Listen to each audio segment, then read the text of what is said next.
Professor Dave and Chegg here. In science, we have different units of measurement, and we will typically be using SI units like kilograms, meters, and seconds.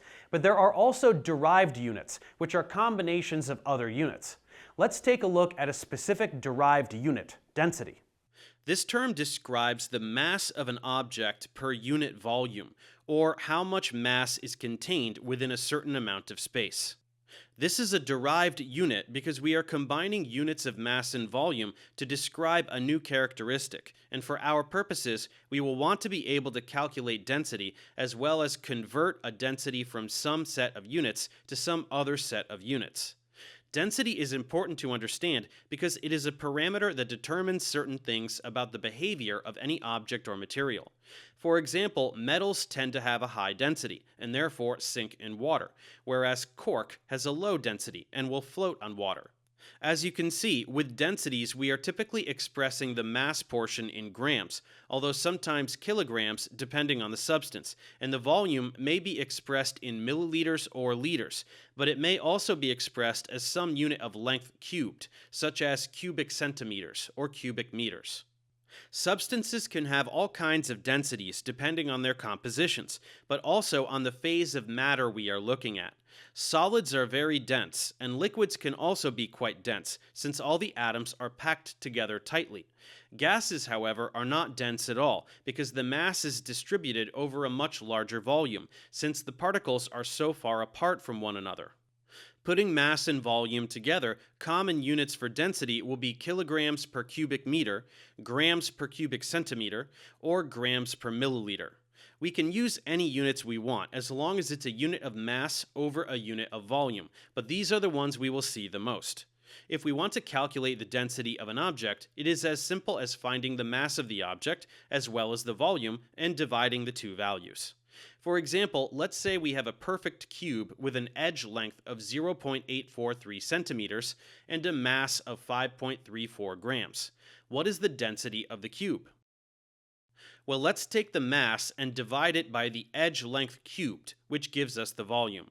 Doing the arithmetic and paying attention to sig figs, we get 8.91 grams per cubic centimeter.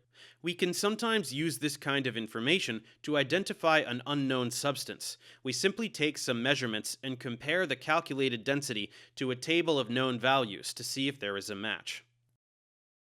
So calculating density is about as simple as it gets, but let's also make sure we can convert the density of a substance from one form to another.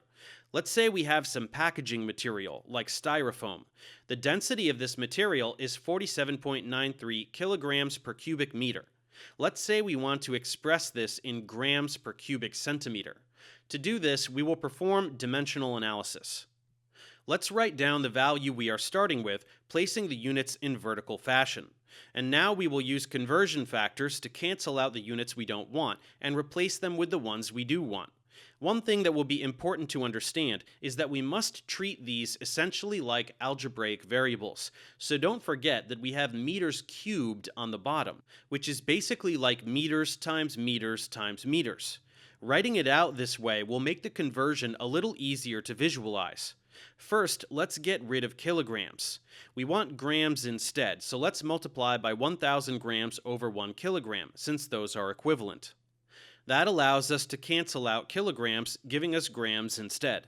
Now to take care of the meters. We want centimeters instead, so let's use 1 meter over 100 centimeters, which are also equivalent. This allows us to cancel out one of the meters down here. But we still have 2 more to go, so we need to repeat this conversion factor a second time to cancel out another meters, and then a third time to get rid of the last one. Now we have grams up top, and on the bottom we have centimeters times centimeters times centimeters, which gives us cubic centimeters. That means we just plug these numbers into a calculator, so 47.93 times 1,000, and then divide by 100 3 times. At the end of all that, we get 0.04793 grams per cubic centimeter, with 4 sig figs, since none of these conversion factors will affect the uncertainty of the original value, and we have successfully completed the conversion. Density is an important parameter in chemistry that informs aspects of how certain substances behave, but for now it will suffice to understand what density is and how to convert from one set of units reporting density to another set of units. Professor Dave for Chegg. See you next time.